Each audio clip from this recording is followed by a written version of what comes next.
Halo semuanya, jumpa dengan gue Chandra di Casrapin Tekno. Percaya atau enggak, Snapdragon 7S Gen 2 bakalan jadi SoC yang familiar nih buat dipakai di tahun 2024. Karena nggak ada opsi lain selain Dimensity 8300 dan juga SoC yang satu ini. Ya karena kedua SoC ini doang nih yang bakal bersaing buat smartphone kelas mid-range. Salah satunya smartphone yang satu ini yang harganya 4 jutaan, lebih tepatnya 3.999.000 kalau misalkan kalian cek di official store-nya. Yang lainnya bukan adalah Poco X6 nih. Nah, tapi karena gue takut barang ini habis ya, kayak si Poco X6 Pro, gue bakalan kasih toko langganan gue nih, ya namanya itu adalah distributor ponsel. Karena setahu gue di sana tuh barangnya ready terus. Buat lengkapnya kalau misalnya kalian penasaran, langsung aja klik link yang ada di deskripsi. Pertama kita bahas dari smartphone yang satu ini dari segi desainnya terlebih dahulu nih. Ya dimana Poco lagi-lagi di tahun 2024 tampil lebih kerasa kalem nih. Secara looks kalau kita lihat di sini makin kerasa premium dan pastinya dibuat sesimpel mungkin. Tidak seperti di 3 generasi sebelumnya yang kelihatan gaming banget. Walaupun varian warna yang hadir di X6 ini ya, buat yang basic di sini cuman ada 2 varian warna aja. Di sini cuman ada warna hitam dan juga warna putih. Cuman jujur gue lebih suka warna putih yang kita pilih ini karena di bagian belakangnya ini ada sedikit kayak motif marmer gitu. Ya yang membuat smartphone yang satu ini tuh kerasa lebih mahal gitu ya. Ketimbang yang warna hitam kalau kita lihat tuh agak sedikit lumayan polos. Tapi kalau misalnya kalian lebih suka yang polos-polos, hitam lebih cocok gitu ya.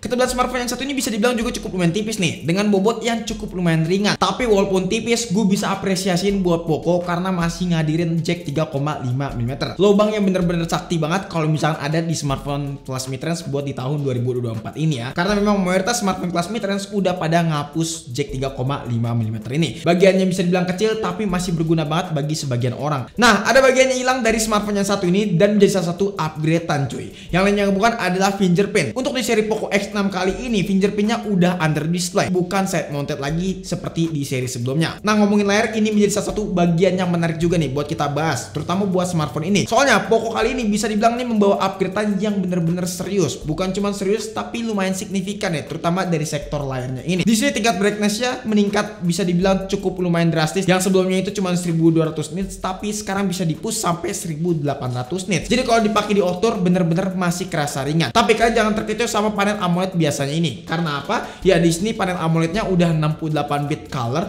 jadi warnanya tetap kerasa gonjreng. Contoh buat nonton film yang dimana di sini layarnya bener-bener colorful banget. Bagian gelap terangnya bisa di-adjust dengan cukup baik dan juga untuk detailnya di sini bener-bener tajam karena secara resolusi di sini bukan Full SD lagi, melainkan di atas dari resolusi Full SD Plus. Dan untuk ukurannya pun juga compact banget nih di angka 6,67 inch. Jadi secara pixel di sini bener-bener rapet banget cuy. Karena memang ukurannya sama seperti di seri sebelumnya, tapi resolusinya meningkat gitu loh ya. Perlindungan layarnya di sini juga nggak main-main. Kali ini Poco X6 pakai Corning Gorilla Glass seri Victus. Ya dimana ini adalah Corning Gorilla Glass buat kelasan smartphone flagship. Dan ini udah hadir di smartphone kelasan 4 jutaan. Ya nice lah Poco buat di harga segini dengan Corning Gorilla Glass seri Victusnya ini. Bukan dari sektor layarnya aja yang bener-bener kerasa upgrade nih. Dari segi SoC pun juga demikian. Terutama buat masalah performance nih ya. Jadi salah satu yang upgrade paling besar adalah dari segi SoC, yang dimana yang di sebelumnya kan pakai 695, sekarang tuh udah pakai 7S Gen 2. Bisa dibilang SoC Snapdragon 7S Gen 2 ini punya kemampuan stability yang oke. Ya walaupun memang gue tekankan di awal kalau misalkan SoC ini punya performance yang tidak tinggi-tinggi banget gitu loh ya, bisa dibilang cukup aja, tapi punya stability yang menurut gue bagus banget. Nah di sini gue udah coba ajak benchmark dari smartphone yang satu ini ya, mulai dari Antutu benchmark selama 5 kali berturut-turut. Yang dimana Poco X6 ini mendapatkan skor di angka 590 ribuan buat skor tertingginya. Tapi pas waktu kita geber selama 5 kali, di sini skornya masih terlihat konsisten. Tidak ngedrop sampai 500 ribuan pas atau enggak sampai 400 ribuan. Ya menurut gue skornya masih tipis-tipis aja lah penurunannya. Di Geekbench 6 pun juga demikian ya. Buat single core dapat di angka 1020 dan multicore-nya dapat di angka 2789. Ini kita geber selama 5 kali juga ya, dan hasilnya bener-bener masih konsisten gitu loh ya di aplikasi Geekbench 6. 3D Mark benchmark buat real life test performance-nya di sini kita mendapatkan skor di angka 3040. Ya lebih tepatnya ini skor tertinggi dan kita running selama 5 kali, hasilnya juga mirip-mirip nih. Pas waktu kita ajak stress test pun juga demikian nih, stability-nya di angka 90,4%. 100%. Buat FPS-nya di angka 11 sampai 23 FPS. Temperaturnya di angka 42 derajat Celcius dan konsumsi baterai cuma di angka 6%. Ya kalau kita lihat 3D Mark Smart bener-bener lancar jaya smartphone-nya satu ini. Lalu CPU throttling gimana bang? Nah CPU throttling kita bagi 3 segmen seperti biasa. Yang pertama segmen 30 menit nih. Kalau kita lihat di 30 menit di sini mendapatkan grafik yang masih oke banget nih. Di sini grafiknya hijau dan gak ada kendala sama sekali. Temperaturnya juga pas waktu kita tes di angka 42 derajat Celcius. Lalu kita coba di 45 menitan alias skenario yang kedua. Nah di skenario yang kedua ini kalau kita lihat agak sedikit ada penurunan di pertengahan tes, tapi di akhir tes masih stabil nih. Ya menurut gue di sini tidak terlalu bermasalah walaupun memang ada sedikit throttling, tapi tetap efisiensi dayanya tetap dijaga ya. Dan temperaturnya cuma di angka 43 derajat Celcius. Nah pas waktu di skenario yang ketiga alias 60 menit nih, yang dimana kalau kita lihat di 60 menit ini ya balik lagi seperti di tes yang awal, yang dimana secara grafik kalau kita lihat masih stabil,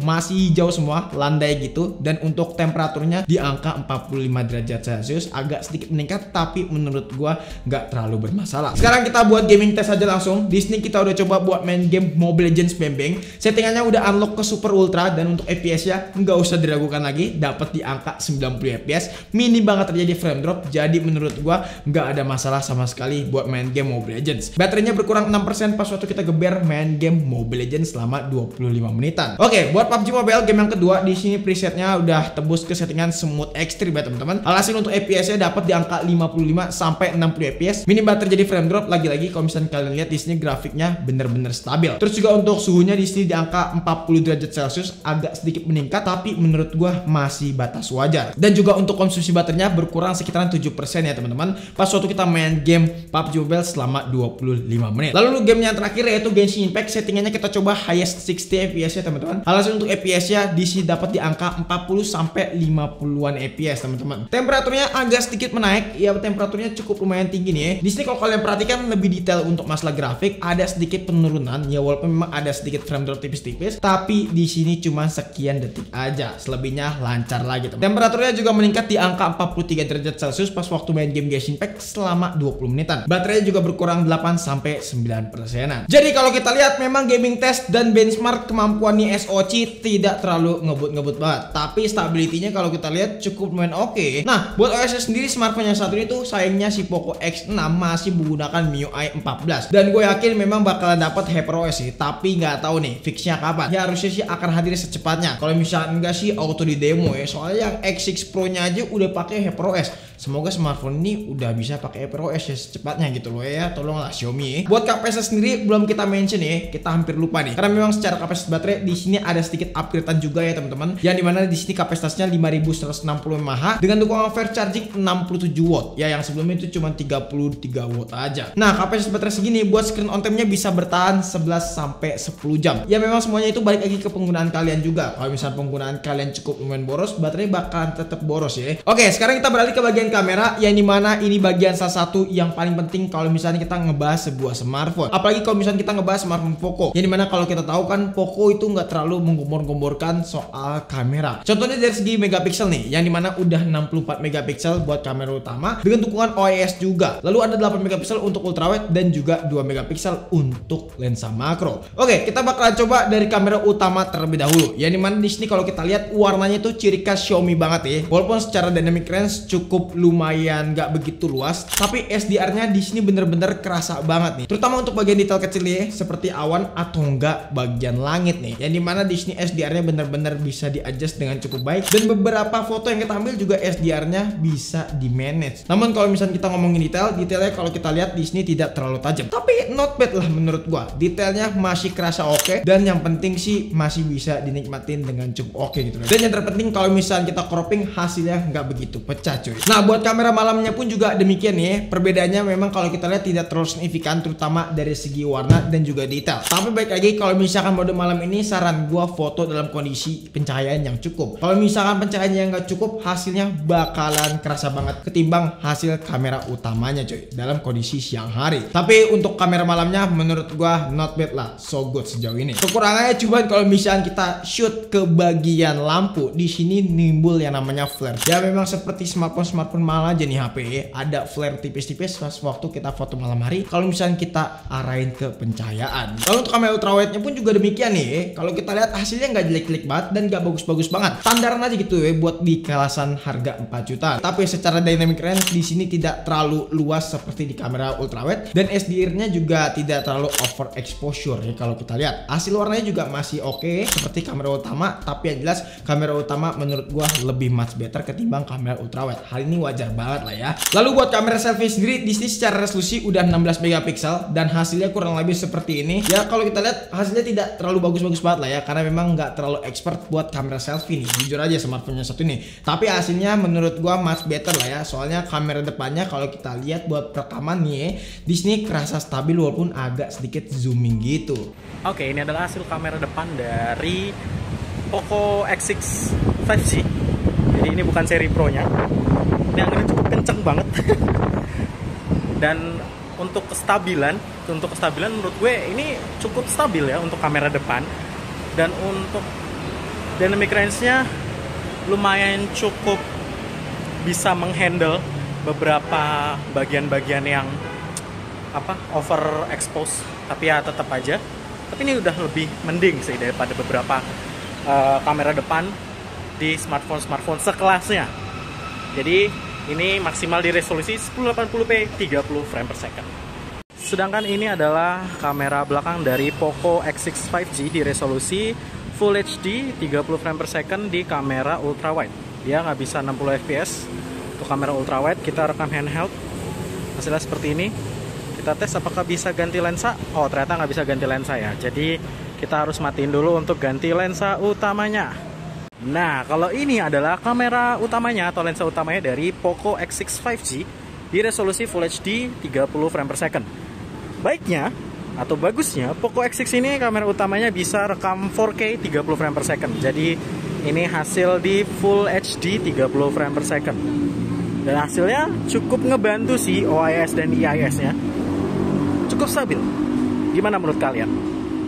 Oke, kesimpulannya smartphone yang satu nih yaitu Poco X6 memang menjadi salah satu pilihan yang tepat nih. Kalau misalkan kalian punya budget pas-pasan tapi pengen nyobain Snapdragon 7S Gen 2. Ya karena untuk saat ini yang paling murah dengan menggunakan Snapdragon 7S Gen 2 baru si smartphone yang satu ini doang. Soalnya nggak cuma ngejual kamera aja, tapi upgrade yang paling berasa yang tadi udah disebutkan dari segi desain, terus juga fitur-fitur. Untuk layarnya juga di sini upgrade drastis ya teman-teman, dan juga sektor kamera. Jadi menurut gua penawaran upgradean ini worth it banget buat kalian terima cuy ya. Apalagi ini smartphone kelasan mid-range dan menurut gua nggak ada salahnya gitu loh ya buat pilih smartphone yang satu ini. Tapi pada intinya smartphone yang satu ini harapan gua nggak goib seperti kakaknya yaitu X6 Pro ya. Karena memang sampai sekarang Poco X6 Pro masih aja goib. Ya gimana enggak coba, harganya beda tipis sama ini tapi speknya jauh lebih meningkat gitu loh ya. Jadi mungkin cukup sekian aja video kali ini. Kalau misalnya kalian punya pendapat atau punya pertanyaan boleh banget kok tulis di kolom komentar, ataupun pengen nanya secara privat boleh banget DM di Instagram kita di @seremtekno ya.